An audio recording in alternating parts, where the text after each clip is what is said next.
I made a project for homework, and I put relative layout. Relative layout, so I could put all the text views and image views anywhere on the screen.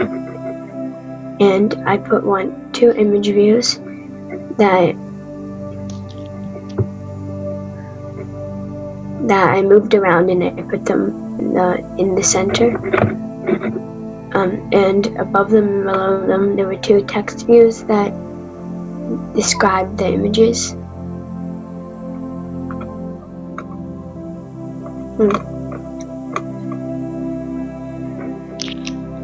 Show us how did you came up on the screen. So where is the text view and where is the image view? If you see on the components tab, which one is the text view and which one is the image view? The images are the image views, and the text this is their code. Yeah.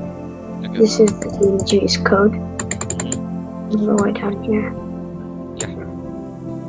And the text views is the words and the pink around them, and it right there.